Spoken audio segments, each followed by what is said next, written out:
I'm Dr. Jam Kothari. And I'm Dr. Sally Moore. And this is a Myeloma Minutes, a podcast for people affected by myeloma, patients, friends and family.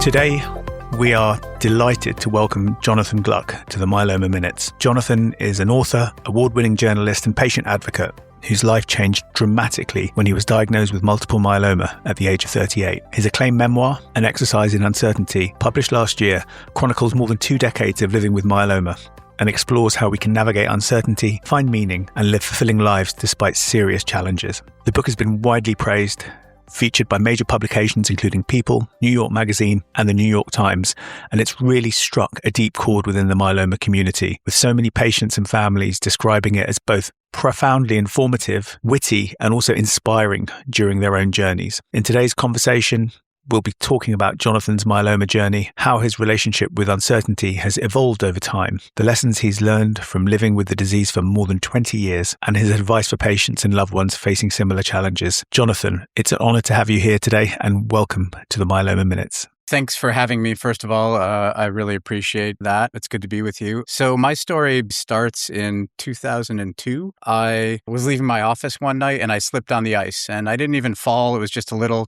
slip for a moment. I twisted my hip a bit. But the next morning I woke up and my hip hurt quite badly. And I thought, well, that's unusual. I was 38 years old at the time, relatively, healthy and somewhat athletic. And I thought, well, that seems strange. Just a little slip would cause that much pain. So I went for a few weeks, left it alone, still hurt, went to my doctor. He took an x-ray, didn't see anything, and he gave me a physical therapy prescription. Over the course of the following months, my wife and I had our first child, my daughter AJ, and we moved into a new apartment and we had new jobs and life was just very busy. And so I sort of forgot about it or didn't do anything about it anyway. But the following November of 2003, I realized it had been a year since I slipped and my hip not only still hurt, but it hurt worse. And I was having trouble picking up my daughter, getting in and out of taxis, going up and down stairs. And I thought I should go back to the doctor. So I did. And this time he ordered an MRI. This is how incredibly naive I was and how unexpected all of this was, that when his office called to say, Dr. Weiner would like to see you, come in and talk about your test results, I thought, how amazing, in this day and age, a doctor wants to talk to me face to face about my test results. He's not going to email me, call me. He wanted me to come in. So I went in and the second I got there, I knew something was wrong. The receptionist had a very grave air about her. She clearly had been waiting for me. She turned around immediately and kind of shot a look at the physician's assistant, who then took me straight to the examination room, not to the waiting room. As you know, certainly in the US, that in itself it told me something was wrong because you usually wait for a long time. Straight to the examination room. And the doctor came in immediately and he said, I need to tell you, I have a lesion on your hip. And I said, I don't even know what that means. A lesion, is that a tumor? And he said, yes. And I said, does that mean I have cancer? And he said, yes. And just like that, like I say, 38 years old, a 7-month-old daughter at that time, otherwise perfectly healthy, no history of cancer in my family, no particular risk factors. And suddenly I was a cancer patient. I think you described so beautifully, just even listening to you now, if you don't mind me suggesting, Jonathan, how vivid that is and those memories are. And also it must have seemed, I don't know, correct me if I'm wrong, but somewhat incomprehensible. You had this pain for a year and then to be told out of the blue that it was something more significant, never mind the medical jargon that automatically enters a conversation from the off. I mean, do you remember how it felt in that moment with those words sort of ringing in your ears? It's interesting how you mention how unbelievable it must have felt, because my first reaction was the classic sort of, the stages of grief kind of reaction. Number one is denial. And it was just pure denial. I believe my exact quote was, no, no, no, no, no. I think I said it 5 times. This can't be happening. And then I said, I have a 7-month-old daughter. I'm healthy. I feel fine. It's not possible.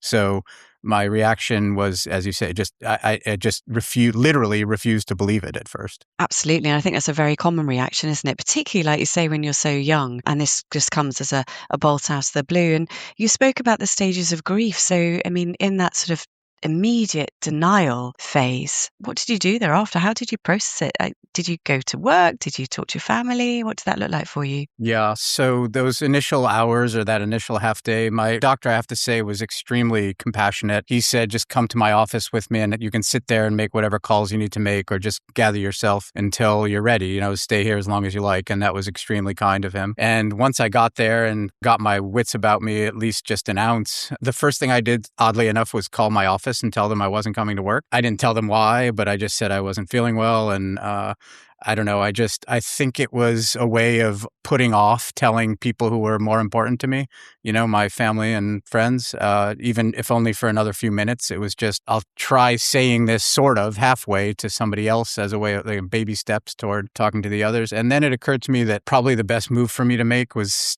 I was seeing a therapist at the time, and she and I had been working together for quite some time, and I liked her very much and respected her very much. And I thought to myself, well, maybe that's the way to go because she's trained in this sort of thing and, knows me well. And so I called her, and also very compassionately, she agreed to see me right away. So I went to her office, and once I was there, she said, again, very kindly, would you like to tell Dee Dee, my wife, here with me? That's how we went about that. So I called Dee Dee, told her I was at my therapist's office, asked her if she could come over. There was something important I needed to tell her. She, of course, came over right away, and I told her there, and she also was very incredible and wonderful and just sort of held my hand and said, I'm so sorry and I'm here for you. And, we all just sat there in silence for a little bit, to be honest. Wow. So it's almost like those sort of closing door moments. When you wake up in the morning, you don't know your life will be changed forever. And the starting gun was fired, so to speak, there and then, wasn't it, for you all, I guess? It certainly was. Yeah. And you put it perfectly. I just got up like any other day and thought I was going to go to the doctor's appointment for a few minutes, maybe worst case to hear I had to have a little orthopedic surgery and go about my business, but that's not the way it turned out. So what came in thereafter then, Jonathan? Because it was quite a long course, wasn't it, in terms of the diagnostics and then the treatment. Could you talk us through what evolved in the subsequent years? I've now been a myeloma patient for more than 22 years. Initially, I was told by the first oncologist I saw that I might have as little as 18 months to live. Wow. Maybe 3 or 5 years at the outside. And at the same time, he said, those are the statistics right now. But I need to tell you, there are a lot of drugs in the pipeline for myeloma and new treatments that are very promising. And to be honest, I thought he was just kind of blowing smoke, trying to make me feel better and give me an ounce of hope, but he's turned out to be absolutely correct. Basically, the course of my medical history now is, I get sick. Myeloma is, as many of your listeners probably know, is not curable, but it is treatable in some people. And so the course of my medical history now has been, I was diagnosed, I was treated, I have a recurrence, I'm treated again, I have another recurrence. So many that I've lost track, frankly. Some of the remissions last for a very brief time, or some of the treatments don't work at all. Some of them work incredibly well and last for a long time.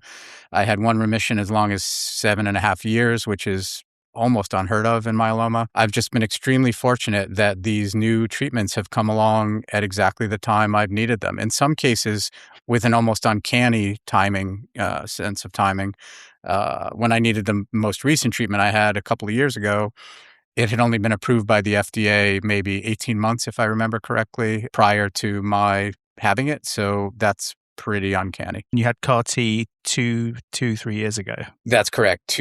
Coming up on 3 years now. It was July of 2023, so I'm coming up on 3 years. But I am currently still in remission from that. So knock wood and touch all of your lucky charms for me, and hopefully we keep going. No, I mean that's wonderful. I mean, if we go back to that time when you were given that initial time frame, I mean, you can probably picture yourself when you were getting that information. How did you process it? You said very sort of eloquently, you thought he was just trying to make you feel better, saying there were all these extra drugs. But when you felt like maybe that you had this window to live, what went through your mind? It was interesting. I think this is just the way I deal with stuff like this, but I got very focused on just doing whatever I needed to do, medically speaking. Whatever I need to do next, just do that. And as you all know, that's a lot. When especially even just getting a diagnosis was difficult, involved dozens of tests. Cancer isn't like strep throat. They don't swab your throat, send it to the lab and say yes or no. There are a million different cancers. There are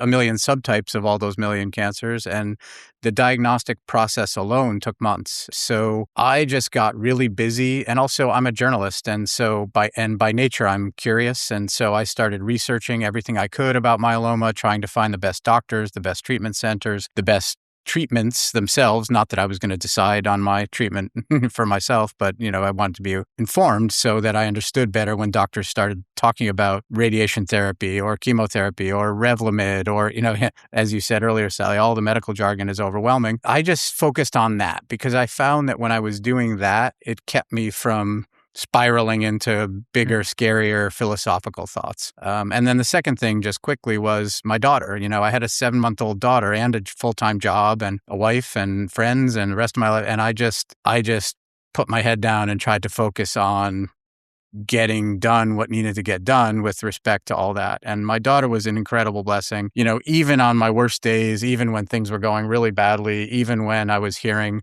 bad news again and again, just to come home and have bath time and bedtime and read her a story. I started calling her my little joy machine because she was the only thing that would produce joy in me at that time. Those were a number of the ways I coped, to answer your question. Can we just touch on the parenting bit a little bit, Jonathan, please? I mean, honestly, reading your book, it feels like we've had such a privilege into your journey and your life. And it was just wonderful to hear about the development of your children through your book, what they were interested in, stuff you did, swimming with your son, your daughter going to arts college, all these like lovely things that happen. And, we're both parents, and many of our patients have parented children over years while living with this diagnosis. When you reflect on how you did it, and it sounds like, and we've read, I think you've done a brilliant job, both you and your wife, with your kids. One thing especially sticks to my mind when you decided to tell them. But what are your reflections on parenting with this type of cancer? I should say, just to get the facts out there too, one of the most dramatic things my wife and I did was decide to have a second child, because as I've talked about, I'm not likely to get better unless some miracle cure comes along in following years, which hopefully will. But, at some point, this will likely foreshorten my life. So there was this charming story where my wife and I had been, hadn't talked about it for quite some time. So my wife and I were going out to get groceries one day, just doing everyday things. And the subject came up, and I thought it was going to be very complex, long, difficult conversation. We'd go back and forth, pros and cons, this sort of thing. And I said, words to the effect of, so how are you feeling these days about, having a second child? And I started, to prepare my wife said, yes, let's do it, and I was especially moved by that because if, I were to not be here, she'd be the one, having to raise 2 kids instead of 1 by herself and taking on most of that responsibility and burden. And the fact that she was just so positive and optimistic and confident and certain just propelled us into having a second child fairly soon after that. So then to answer the rest of your question, it's just the cliche is, hug your children, every day, appreciate them. None of us knows how long we have. And I have tried to live that advice. I was naturally inclined toward, I was lucky enough to have, a great family growing up myself. And I was naturally inclined toward being fatherly and spending time with my kids. But this kind of turbocharged that, I guess, is the answer to your question, and really made me focus on prioritizing them and spending time with them and finding things to do with them that we enjoy. And John, just to come in about the family piece, I do think it's a really important point. Myeloma is often described as a cancer that affects older people. And I think Jam and I have both looked after patients who have been younger and sometimes felt quite isolated in their youth, in the fact that they are rearing young children and what that looks like. It's sort of like almost exaggerates the sort of why me piece. Why me? But why now? There's like a double whammy of unfairness. Never mind the additional pressures, as you described so beautifully in your book, which go with child rearing and having a job and this rich, fulfilling, active life. And then this curveball comes into your life and disrupts everything. How was that for you? Did you experience similar thoughts, particularly relating to be a younger person living with myeloma? I did. And, the more I researched the subject, as I said, which I did quite a bit of, the more shocked I was at how young I was compared to the typical, if you want to say that, myeloma patient. And yeah, there was an element of self-pity of, why me, as you say, why now? And it's incredible looking back how many things came out right in that first moment, that I already described when I said, no, this can't be happening. I have a 7-month-old daughter. That shows shows you what's important to people. In moments like that, that's what surfaces. And, another story comes to mind where I was speculating with my doctor at one point. This was maybe 6 or 8 months after we had already been into it, and I'd gotten to know him pretty well, and I loved him, and he was a very kind and fun, I dare say even, kind of person to be around, odd circumstances, but, just a lovely guy. And we would chat as well as, talk about my medical issues. And at one point I was speculating on what might have caused my myeloma. And as it happens, I live in New York City, and I lived and worked quite close to Ground Zero after 9/11. And as we all know now, even though the U.S. government denied it at first, the air was quite toxic, including in one of the most, prevalent substances in the air was benzene, which is a known myeloma carcinogen. I was talking about that and asking him, what do you think? Do you think that might have been it? And he said, who cares? He's a very lovable, fun guy. And he didn't say it in a glib way or a mean way. He was saying it in a philosophical way that really gave me great perspective. And he said, you can't go backward and you'll never know. And so that attitude I've sort of applied to the other issue as well of, yes, it was awful that it happened when my daughter was 7 months old, but I can't undo that and I can't do anything about it. So I've just tried in my better moments to accept it. And that's not to say there aren't still some times where it makes me extra angry, but I try and look at it that way. Thank you. Well, if we move forward a little bit, and I think what's, if you don't mind me commenting, so unique, really, I would say, about your beautiful book, humorous book, actually, as well, I would say, too, is that you explore the concept of uncertainty. And I think that's often unspoken about, certainly in clinic it is, I would say, for Jam and I. We don't really often get the opportunity to touch the sides on this psychological component, yet you explore it in such depth. And I was wondering if you could speak, just explain to our listeners, really, why you chose to name your book An Exercise in Uncertainty and what that actually means for you. I have to give credit to my editor. He was the one who picked that phrase out of the book and decided it and suggested it as a title, which we all instantly loved. And one of the reasons I loved it so much is it speaks both to the medical side and, as you say, the psychological side. And in researching the book, I was fascinated by some of the psychology also. So I spoke to a couple of different sociologists who study this subject in particular, have made it their life's work, in fact, this little niche of how humans deal with uncertainty. And what I learned was we deal with it really badly.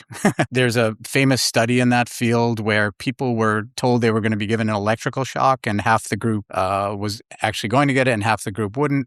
And after a very short period of time, I don't recall the details, they all just said, just give me the shock. In other words, they'd rather have the bad outcome than continue to not know and to live with uncertainty. That's how uncomfortable uncertainty makes us. And so I said to this woman, one of the women I spoke to about this, so what should we do about it? What can we do about it? And she said, well, there are certain things, obvious things like distracting yourself with a book or a movie or go out with a friend. And she said the best thing that they've learned is to really deeply involve yourself with something that puts you in a flow state, as some people call it, or the zone, as some people call it, anything that's totally absorbing. So for some people, that's yoga or baking or meditation. For me, it happens to be fly fishing. And the idea is that if you fill your mind with something that occupies all of your attention, there's no room left for the, terrifying and thoughts about uncertainty to creep in. It's not a foolproof method, obviously. It doesn't work to perfection, but I've certainly found it's quite helpful.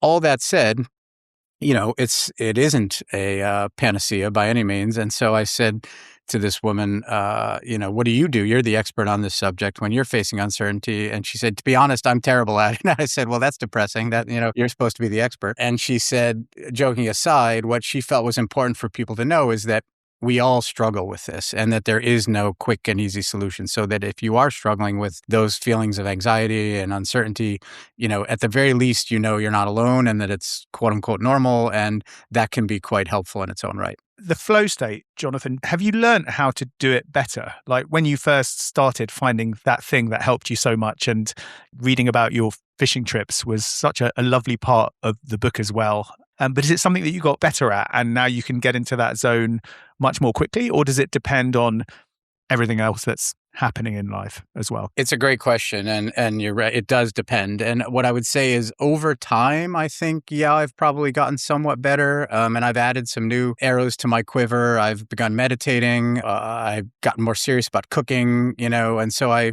for one thing, I have more ways of doing it because I can't always just stop what I'm doing and go to the river, but you can always stop what you're doing and meditate. But I want to make sure I'm, offering an important caveat there, which is it's not purely linear. There are times when I'm not so good at it again, and it's very circumstantial, as you suggest. If the fire is really turned up under me, and I've just been re-diagnosed or I'm about to go through a, serious new treatment, it's difficult to, even the best tricks don't work as well under those circumstances. And frankly, sometimes it's just mysterious. I don't know why. Sometimes I can hear the worst news and I'm absolutely fine. I just come home and tell my wife like I'm telling her the baseball score, and other times I can hear something relatively small and more or less panic. So, it's just, humans are messy. Our minds are complicated. I wish I could say to people, do X, Y, or Z, and that'll help you, cope with this every time. I think some of the things I've mentioned can help, but none of them are perfect solutions. Thank you for listening to the Myeloma Minutes podcast, proudly partnering with Myeloma UK. For more credible myeloma-related material and support, please visit the Myeloma website at myeloma.org.uk. That's myeloma.org.uk. Or call the info line on 0800 980 3332, which you can find in this episode's description. Just to pick up on that, actually, I don't know if you've seen this article yet, John, that's been in the newspaper, just over here, actually, just today, from one of these huge international conferences in Chicago that's going on at the moment, looking at how yoga can really help people with different types of malignancies deal with that uncertainty and find their peace and help with their anxiety, which I thought was interesting. It really did make me think about your words of wisdom, really. But just to move on a little, you also spoke in the book about how you employed certain coping mechanisms in difficult situations. Things which really stood out to me were when you reported overhearing conversations in the waiting room and not finding that useful if those conversations weren't with a positive outcome, or the impact of loved ones around you also dying from cancers or other individuals. I wonder if you could just speak to that, because I'm sure that's something that many of our listeners, or indeed their carers and their loved ones, can certainly relate to. Yeah, the first example brings to mind, a bit of practical advice, which I learned the hard way, which is, it sounds so simple, but I really do try and do it all the time now. I bring my headphones to my appointments, because when you're sitting in the waiting room of an oncologist's office of any type, or a radiation oncology's treatment center, or any place where pretty much everyone around you is going to be a cancer patient, you hear some stuff that can be quite upsetting. People aren't always terribly discreet, and everybody has a different set point for what they feel is publicly shareable information or not. So I'm not going to go into the details here, but I've heard some very upsetting things in those situations. So I learned pretty early on to just effectively plug my ears in that. I'm not one to bury my head in the sand in general, but in that situation, I don't see the benefit of hearing people talk about their spine disintegrating or something. It doesn't work for me. Like anything, like if you hear about somebody tells you they bought a new Jaguar or something, suddenly you start seeing Jaguars all over the place. It's the same way when you're diagnosed and have something like this. My ear and eye are always very finely tuned to news of anyone I know of who has cancer in general, but in particular multiple myeloma. And I became very, aware of that. And every time somebody would pass or be diagnosed, it was really difficult, and difficult for the obvious reasons. It's upsetting. You worry for yourself, but also difficult in terms of survivor's guilt. You feel like, wow, that person was diagnosed after me, and I'm still here and they're not. Why? And you start to ask yourself these kinds of questions, and that can be yet another challenge of all this. Absolutely. And Jonathan, you talked about the journey and the periods of remission, the long period of remission of over 6 years, which I think was when you were on lenalidomide. We increasingly see people in clinic now, and we are predicting, because of the treatment we're going to give them, that they're going to potentially have long remissions. And I think that is clearly fantastic. But I think sometimes we underestimate actually the emotional and psychological impact of being in remission isn't always as rosy as we think it's going to be. Can you speak to that a little bit, and sort of your experiences of sort of being in remission? Does it feel different now to how it did 10 years ago? It's such a great question again, and not something I think is talked about enough. Post-survivorship, even people who are functionally cured of a given cancer, it's sort of like, well, medically speaking, and no offense to you or any other physicians sitting here, I'm sure you're not this way, but many physicians, medically speaking, it's like, well, we've fixed you bye-bye. Only the trouble is with many of these treatments, as you well know, there are huge downstream effects, side effects, and long-term other care issues that don't get talked about a lot, never mind the emotional side of it. So, the remissions can be difficult. It's after CAR T, I had some side effects that have been really hard to track down, have been difficult to deal with day to day. I've managed to get them under control now, but, CAR T is very arduous in its own right and has potentially extremely serious and even fatal side effects. And I managed miraculously to get through all of that pretty unscathed, And so I was thinking, wow, I'm the luckiest person in the world. I got this revolutionary new treatment. I went through it without having any of the worst side effects. I feel pretty good. And then in the subsequent months, these other things cropped up. So it's rare that, with a disease, with any of these diseases, any cancers that are this complicated and have such far-reaching, effects and tentacles everywhere, that you just go into remission and you're better, or you're, cured and you're better. Usually it's more complicated than that. And do you think that you have received enough support during those periods of remission, more broadly from the medical community? Because I have to say, sometimes I feel guilty when I see someone who's been on lenalidomide, Revlimid for, 2-3 years. I'll look at my clinic list and it's like, oh, look, paraprotein's not detectable. She's fine. This is just a 5-10 minute job because I've got X, Y, and Z coming. I don't like to admit that, but we all do that sometimes. And it almost feels like we don't have a balance of resources that allows us to invest as much time as we should in that person or other people. And because the number of people we're going to have in those situations has just exploded, which is fantastic. But I feel like they're not getting what they need a lot of the time. I think it's such an important point. First of all, it's very candid of you to say that. But I also have to say, I understand, you have competing priorities. You can't spend too much time with anyone or you're not going to be able to help as many people as you can help. Your first job, obviously, given your role in all this, is to make us better, medically. And if you're doing that, I'll just say personally, A, thank you, and B, keep doing it.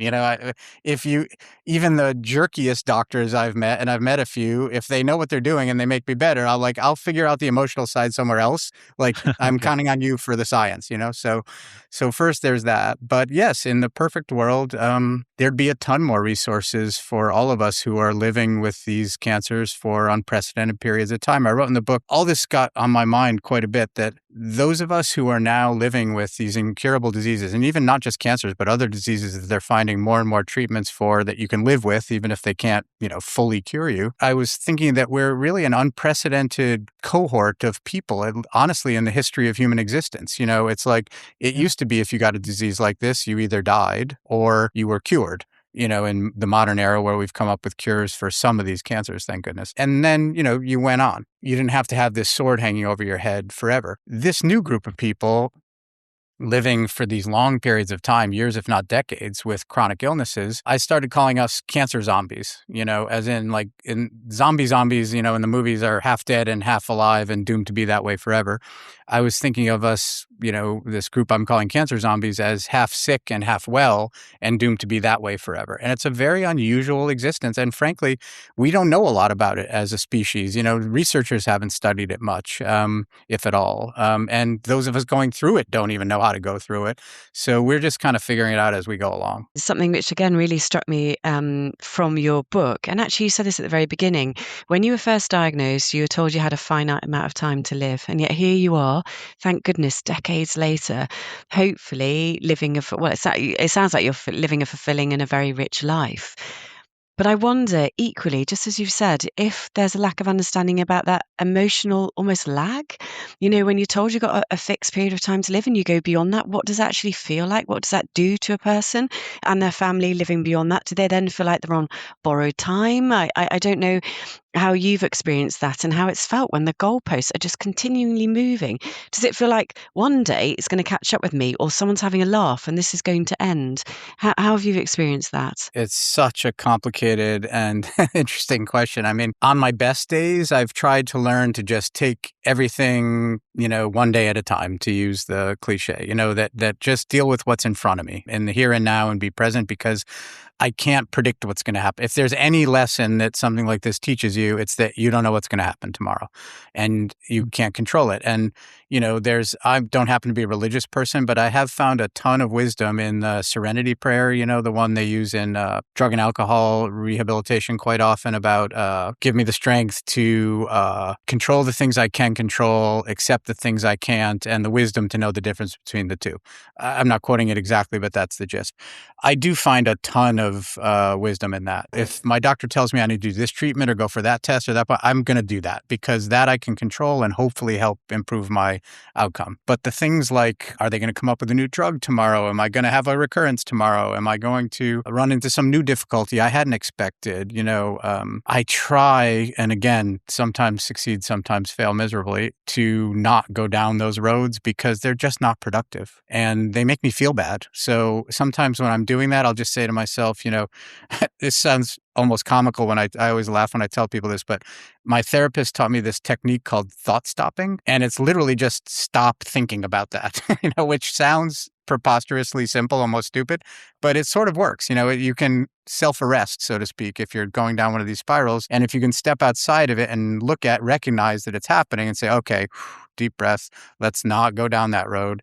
It's a little bit helpful. Again, not a perfect, doesn't work all the time, but it's one more tool to have in your toolkit. I think I could use a bit of that as well. Me and too. I think too. Yeah. Well, exactly. There's so many of the techniques in your book. You don't have to have a chronic cancer to get so much wisdom from your book, because uncertainty is, just a core tenet of our existence, and I think it's so wonderful, and it gives so many practical tips as well. I think it's sort of appreciating that it exists, but this is what you can actually do. Could we move a little bit back into relationships, Jonathan, if that's okay? I think you write very candidly and very bravely about your relationship with Dee Dee.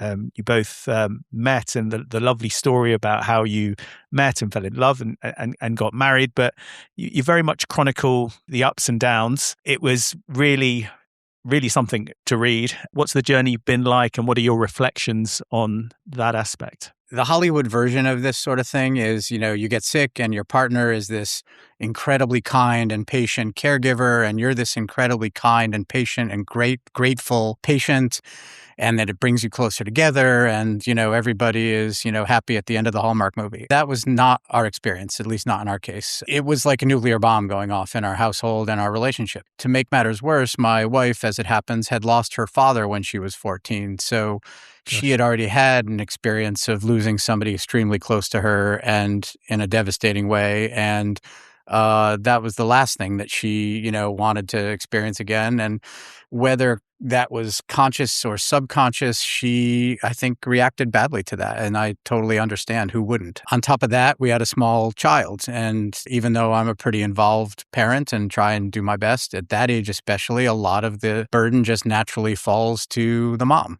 so she worked full time. So she was trying to juggle all of these priorities, which is hard enough when your partner isn't sick. And then on top of that, help me cope with my illness and come to appointments when she could and whatnot. That pressure and all that tension and all that personal history was very difficult for her to carry. And my side of things, when you receive a diagnosis like this, you're angry and you're anxious and you're depressed and you bring all that into your relationship. And so I was a jerk. I was, if she wasn't fully the Florence Nightingale sort of thing I was talking about, I would get resentful and angry and expect more and want more, even though that wasn't realistic or even fair to expect of her past a point. And, looking back, and we realized after a lot of difficulty and bickering and screaming at each other, spontaneously over nothing, that we needed to get help. So we did do quite a bit of couples therapy, which was actually very helpful for us. And one of the things we learned through that was to, if you understand the other person's perspective, it can really help you be more patient with them. So I understood everything I just said to you about her and myself. We basically learned through that process. And through learning that, we became a lot more patient and tolerant with one another. And then I think our relationship began to warm up again after that. But it was a long and very difficult road. And you explore in your book, in a detail which I really, really enjoyed. Is not the quite the right word, Jonathan. I really appreciated the attention you gave to the impact a diagnosis like myeloma has on carers and loved ones, and how that can then play out, not just in terms of relationship, but in terms of the physicality of those individuals and their health and their psychological well-being. And I wonder if you could just speak to our listeners a little bit about that, because I'm sure, again, that will resonate. Yeah, that's another subject I did kind of a deep dive into as a journalist. And I was fascinated by that. There is some really compelling and robust research around the difficulty that caregivers face. People who are caring for either elderly parents or people with chronic illnesses. It is an extremely difficult and stressful and taxing role to play.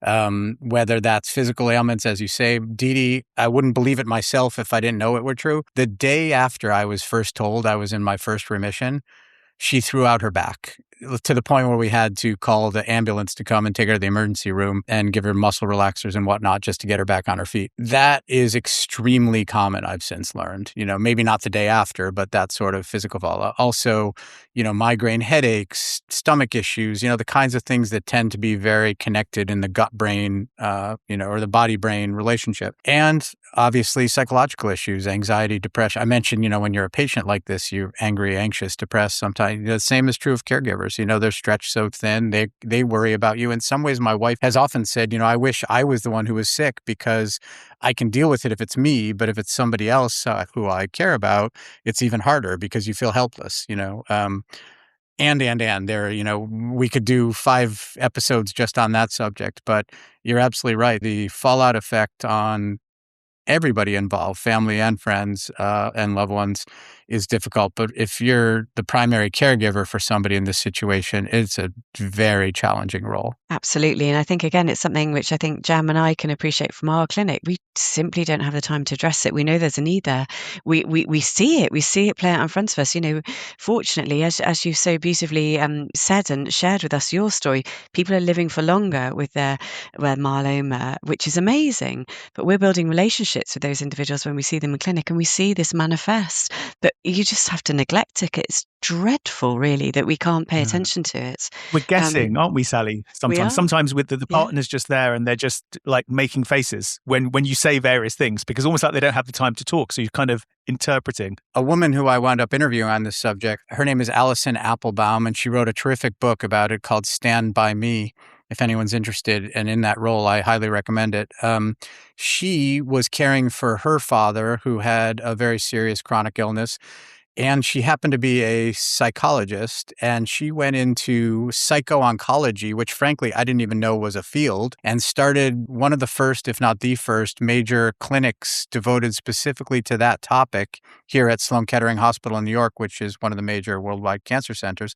And she's gone on now to other hospitals and done similar things. So the reason I tell the story is she got interested in it, doing exactly what you're talking about. She was, in her role as a psycho-oncologist, trying to help patients, and she found she was spending a huge chunk of her time talking to caregivers, and that they were the ones who needed as much, if not more, psychosocial support as the patients themselves. And that's what launched her down that whole road. So you're absolutely onto something. So something else, again, which I have really, as soon as I read this in your book, I wrote it down, and I've reread your book and I wrote it down again just so I don't forget it. But I've got it written here in front of me just in case I forget it again.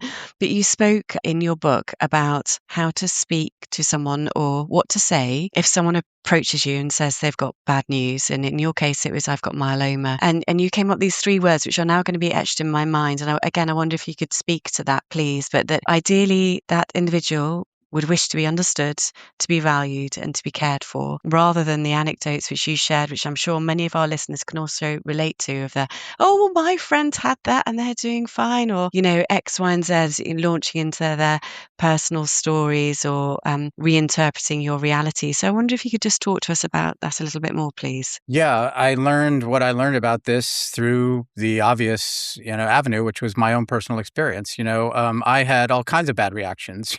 People believe believe it or not, somebody said to me, "Oh, I know somebody who had that. I think they were dead within a year." I was like, "I cannot believe you just said that to me," but that's what they did. I had somebody else say to me, "Oh, I had a little skin cancer scare last week, but, they biopsied it and it was fine." I was like, "Well, that's not exactly the same." I mean, not that I don't feel for them. It's upsetting. I get it. Going back to uncertainty. There were many, sort of what I would call not helpful reactions. And the most helpful one was actually from somebody I didn't even really know that well. He was a colleague of mine. I can't say we were particularly friends, but he was a very wise person. And when he heard my news through the work grapevine, the next time I had an interaction with him, he simply said, I'll never forget the exact words.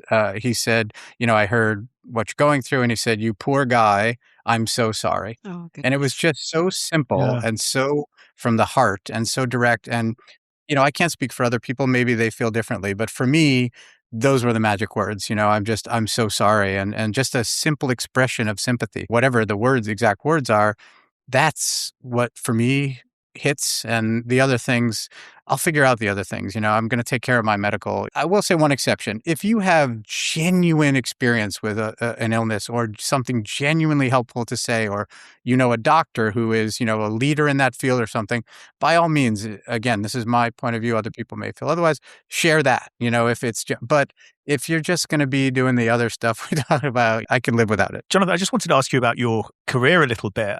You've had some really fascinating jobs. You've been extremely successful, on first name terms with the editor of Vogue, and you've clearly worked in some really impressive places. Do you think your career has reached its natural potential?